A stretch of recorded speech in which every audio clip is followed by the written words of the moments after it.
uh, for providing the authentication and authorization on the internet. So there are some industrial implemented techniques, uh, open access, or so these technologies are somewhat related to open authorizations. So we will discuss all these things in the. Let us start with this OAuth 2.0. So OAuth is a particular technique in which we are going to authorize ourselves on the internet platform. So we will understand how to use this OAuth to our advantage. Okay. So suppose if you have gone through many of the internet-based applications, like some are shown here in the screenshot, like YouTube or maybe Dig or Facebook or some Twitter, anything. So all they are actually having some common implementations.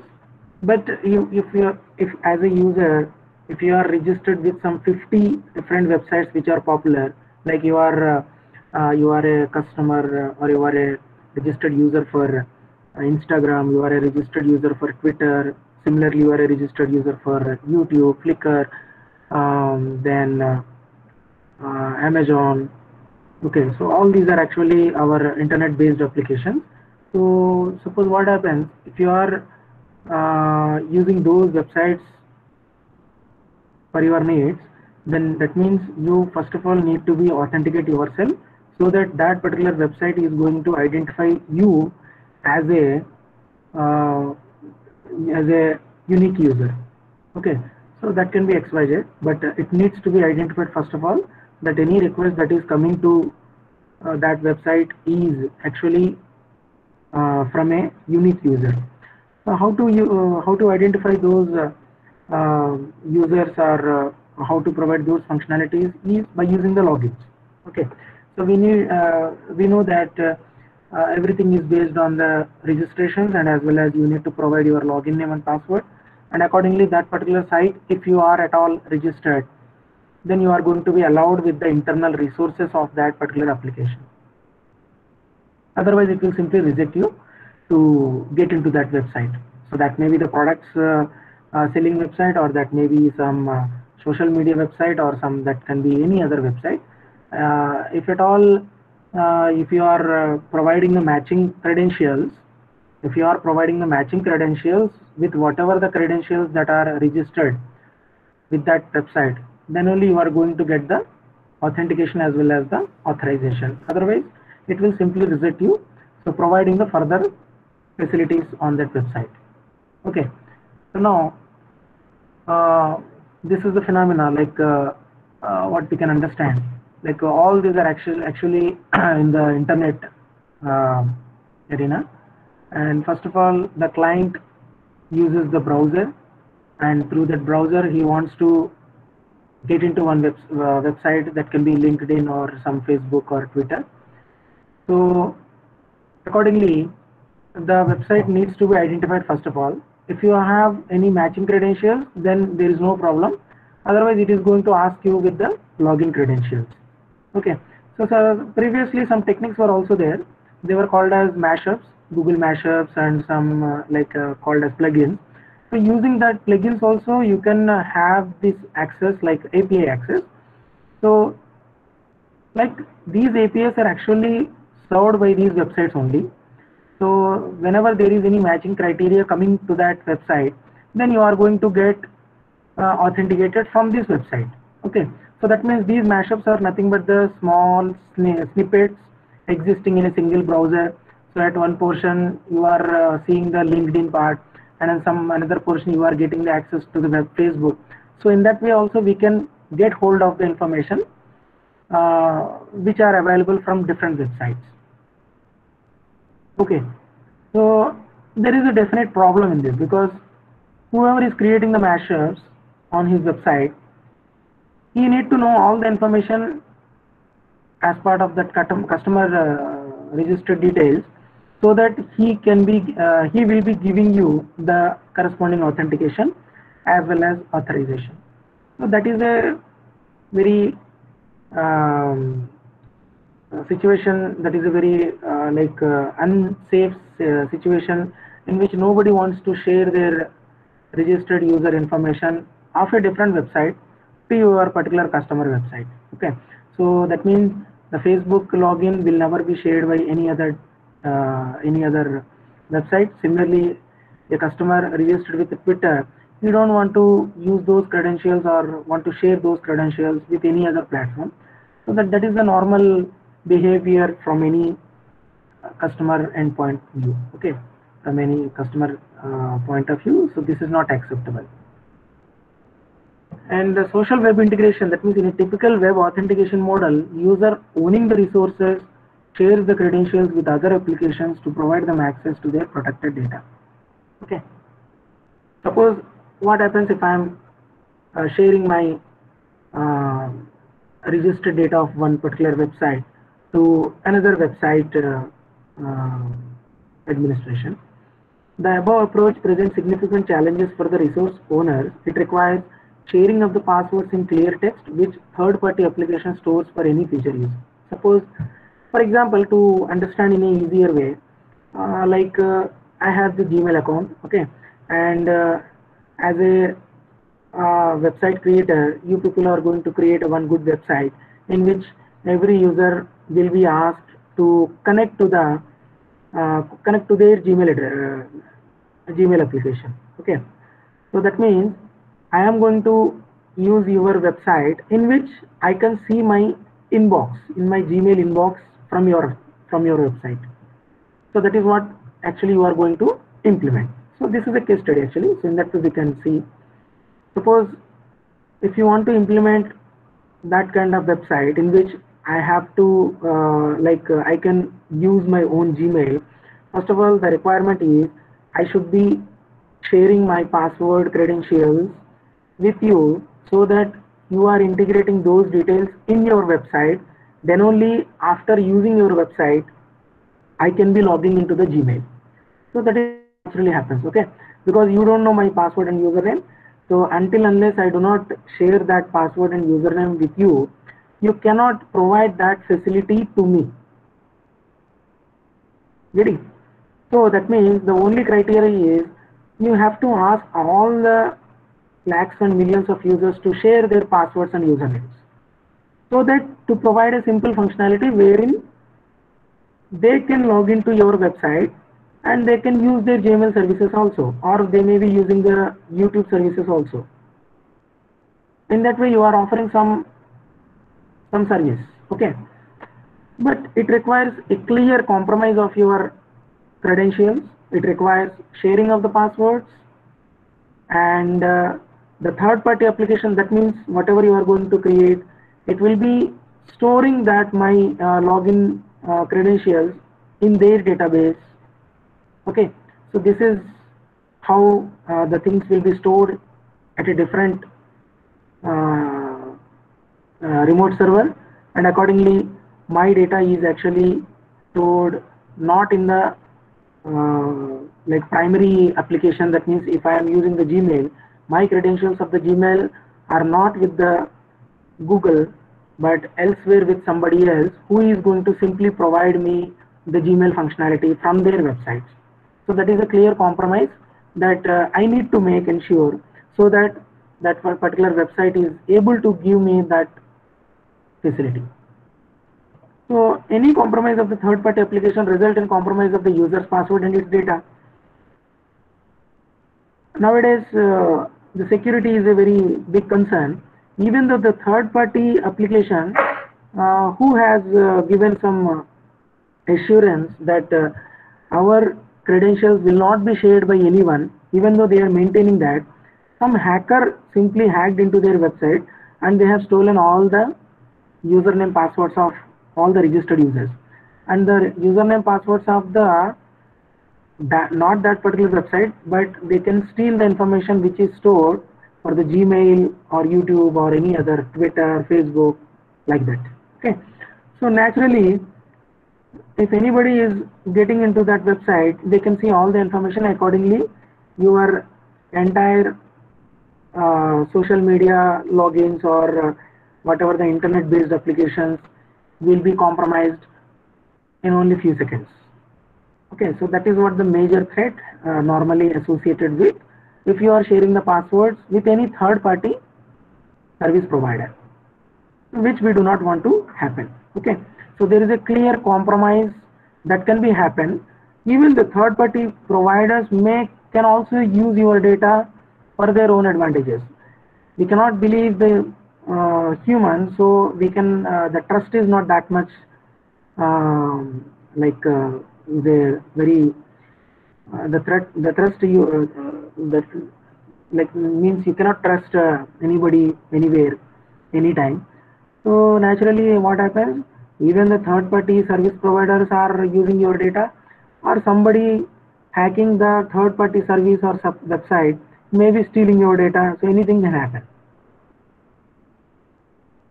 Then third point, resource access revocation is only possible by user through the password change. Okay, so now as an user I have given my Gmail and password, and some security issues I have seen. Suppose I came to know notice that um, using my inbox somebody is shooting the spam mails. Okay, so I came to know that, and what can I do is I can simply change my password. Okay, so that is all what I have to provide the further misuse of my account, and in that way only I am going to deny the access to my account.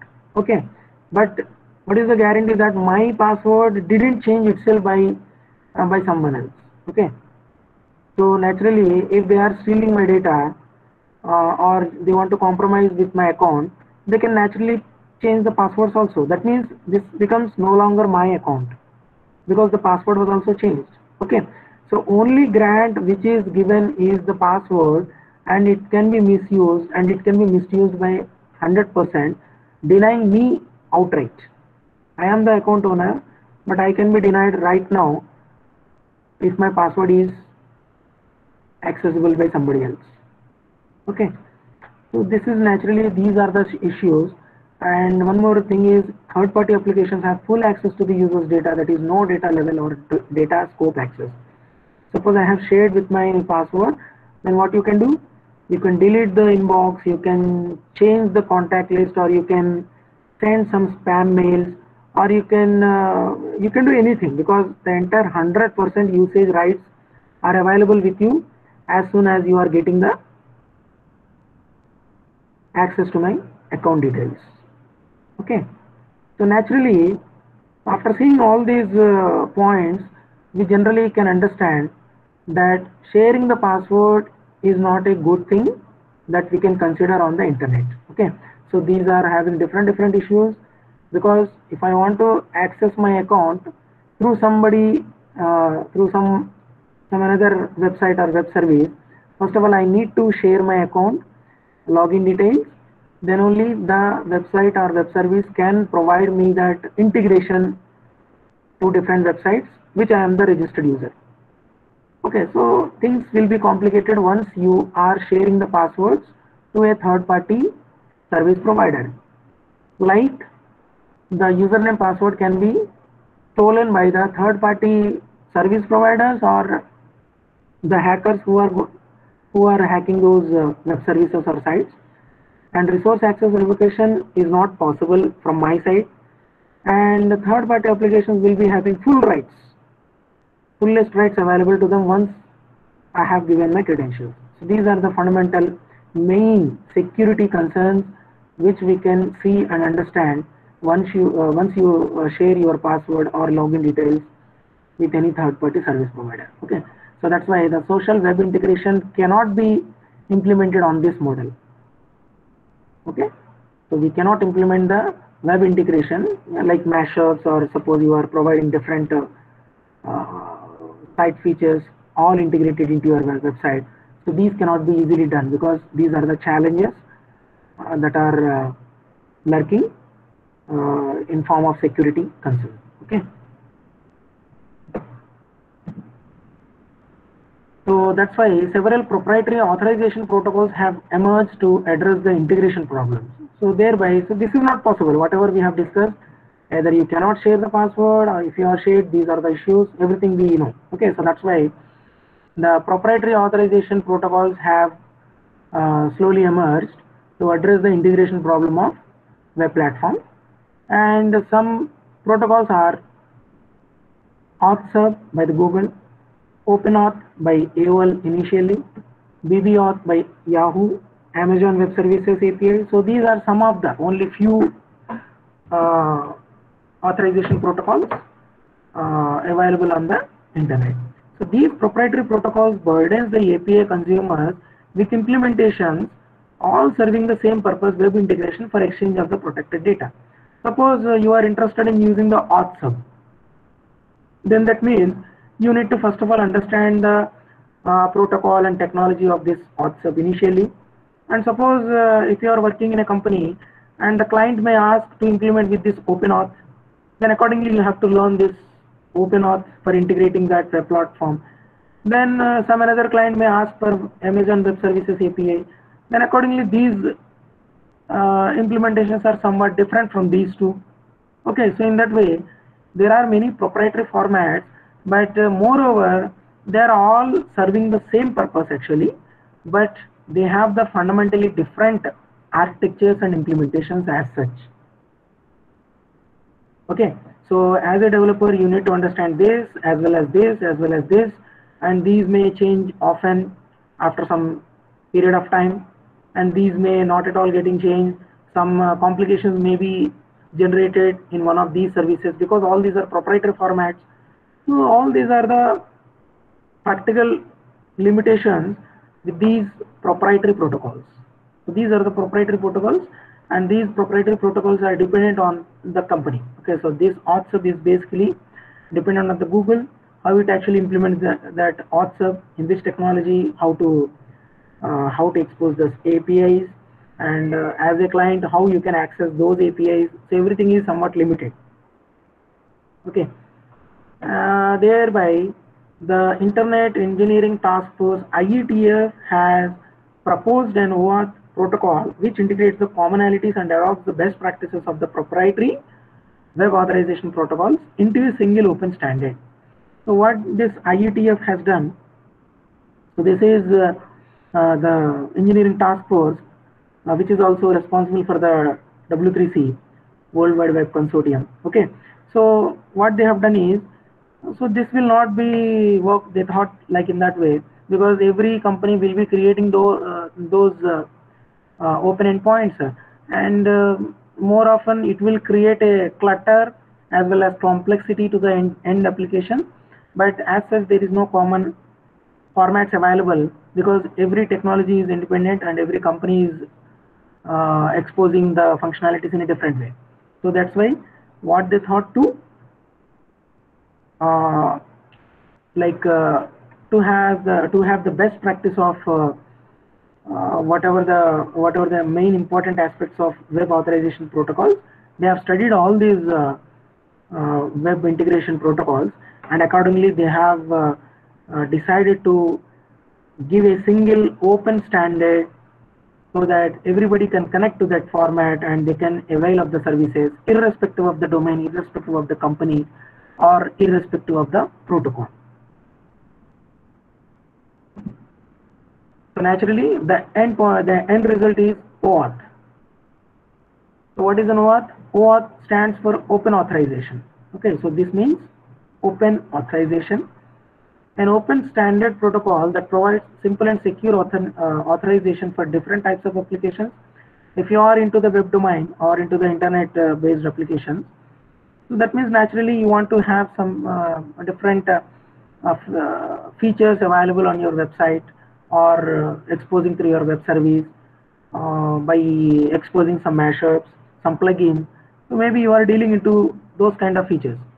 So the open standard protocol, what it offers is to provide the simple and secure authorization whatever the kind of application you are creating. Okay, so naturally you want to learn a single technology or single technique through which you can authorize anybody for any kind of resources. So that can be a YouTube resource, or that can be a Twitter resource, or that can be some Facebook resource. So in that way, the open-ended platform is what this particular OAuth is actually meant for. A simple and safe method for consumers to interact with protected data allows providers to give access to users without any exchange of the credentials. So the main technique in which this OAuth basically implementing the authentication is without any exchange of the credentials. That means you don't have to share your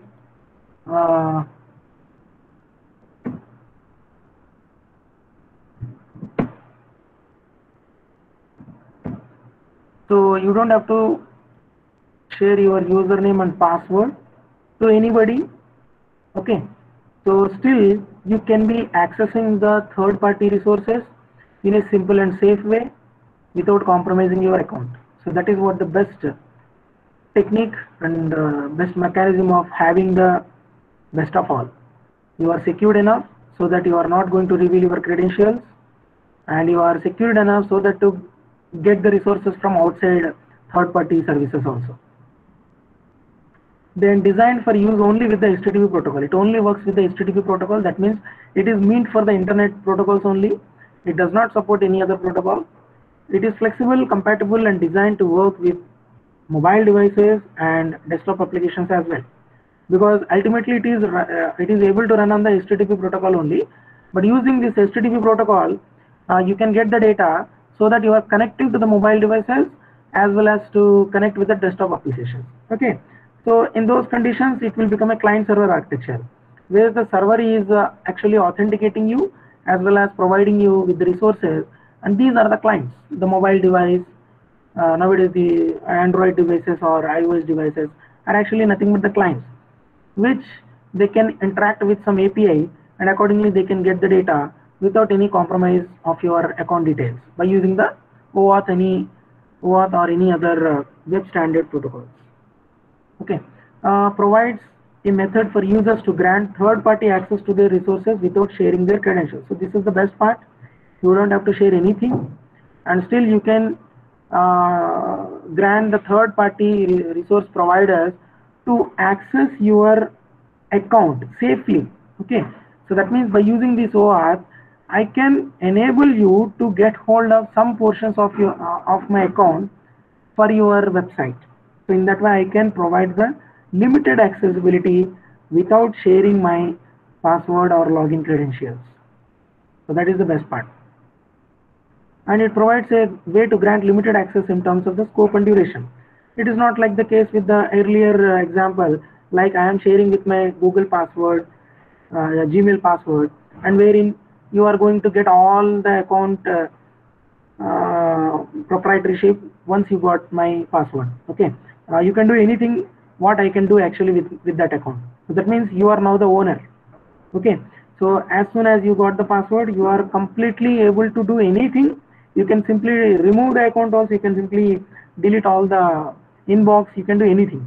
That means 100% control is offered by only sharing my password. So there is no limited control or limited scope or for limited duration. So these features are not available in the previous example, wherein by using this OAuth, we can have this granularity for the accessibility as well as the time durations also, for how much time you should be granting that permission. So all these are the important aspects if you are going for the O authentication, that means open authorization standard, and this we will understand step by step. First of all, the OAuth core specification 1.0 was published in December 2007. To fix a security issue, a revised specification was given in 2009. Then OAuth 2.0 is a completely new protocol which is not backwards compatible. So this you need to understand, it does not support 1.0, but nowadays the current industry actually follows the OAuth 2.0 or the next version. So however, it retains the overall architecture and approach established by the previous versions. Okay, So nowadays you cannot write the OAuth 1.0 protocols, because as you are in the industry, you will be definitely doing the latest versions only. So OAuth 2.0 is completely a new protocol, which is not similar to the previous protocols from OAuth. Various services on the web already support OAuth 2.0. Nowadays, most of the popular web applications or some ERP products or some social media platforms already supporting this OAuth 2.0. So Facebook, Graph, API Square, Foursquare, then GitHub, Google, Salesforce, Windows Live, Twitter, Amazon, everything, every platform is actually supporting this OAuth 2.0. Okay, so if you are creating any application for your project, then you can take the advantage of OAuth 2.0. So thereby you are able to log into the customers of the Google. That means you are going to show the user for their YouTube resources, or you are going to connect the user with their Facebook pages. So in that way, you can provide the extensibility from your web application. Okay. Now we will see the practical example how actually OAuth works. Okay, so thereby you are going to have a very good understanding of what exactly happens if OAuth is not there. So let us see with this first example. The first example is here you can see there is a internet-based website called as printfast.com. Okay, so the website name is printfast. So what it does is it can print your photographs, and it can deliver the photographs to you at your address. So that facility is very great, because you don't have to search for the photo studios. You just have to simply log into this website and upload some photographs. Okay, and then you can select them, and they can be printed and delivered to your home address. So that is what this printfast actually does. Okay, now without the OAuth, what exactly happens? See here, printfast is actually given with some feature. There are photograph services, photograph based websites like Picasa, Flickr, or some My Photos. So in that way, they are offering you to download the photographs from like Instagram. Okay, so they can be Instagram also. So they are offering the services to download the resources from those platforms, and then the printfast can print them and deliver them to your address. Now naturally these are the external websites, because they're not because the website is not made by this printfast. Similarly, Flickr is also not owned by this printfast. Similarly, Instagram is also different service provider. It is not at all related with the printfast. But for printing facility, the accessibility to these web applications should be given for the user friendliness by the website. Okay, so that's what they have done. So this is the first slide which we have seen, and in the next slide they are offering, as soon as I have selected the Picasa, because I have some photographs which are stored in the Picasa, I have to select the Picasa, and what I have done, I just selected that Picasa. Now they are saying that log into Picasa, and by using some protocol they are going to verify the username and password of the Picasa with the Picasa web server provider. But here you just see the address, it is actually happening on the printfast. Okay, so that means behind the scenes what they might be doing is they are actually capturing your login details of the Picasa, and they are storing somewhere, and as a service, from a service, these details are getting used by this printfast service, so that they can access your photographs and they can select those photographs for the printing. So this is what the back-end operations of the company. Naturally, they may not be compromising with your details, but somebody hacking into the printfast can see your login details of the Picasa. So this is the threat if you are going this way. Okay, so even though they are saying that we swear we will not leak your password, please trust us. So anything they will write, simply they may not be doing, but anybody who can get into the printfast web servers, they can see your information, which is the authenticated login credentials of your Picasa account. Okay, so these accounts are of yours, and these can be compromised by someone else, or sometimes maybe by the printfast also. You cannot trust the printfast because they are the third party service providers. Getting? So we need to first of all check whether if they are asking for a different resource and the URL is not the same thing like the Picasa.com, then you should not be doing this in the first place. If you are doing that, that means you are exposing your login details to an anonymous user whom you cannot trust easily. Okay, so that's why, like in the case of the ATM password pins, you cannot share the ATM pin with anybody because they are for the trusted people only, like your family members or somebody else who you are going to rely on. You cannot spread it out like to your friends or to your anybody who is asking for those details. Okay, so simply that is not acceptable. Similarly, you cannot trust this printfast only to share the Picasa details to them. So naturally, this is the first mode without using the OAuth, but without the OAuth authentication, this was the only technique to get hold of the Picasa or any other account details from the third-party service providers. There was no technique as such available, so this was the only technique. And now in the current era, there is no need to worry about, because now we have the OAuth. Okay, so without the OAuth, what happens? See here, printfast actually selecting some photographs and they are getting printed, and everything is happening on the printfast itself. You can see the URL and they are getting delivered to your address. So that is what the limitation or the security threat lurking on you if you are at all sharing the username password of a different account. Okay, so now let us start the same example again, but now OAuth is to help us. OAuth is there to help us.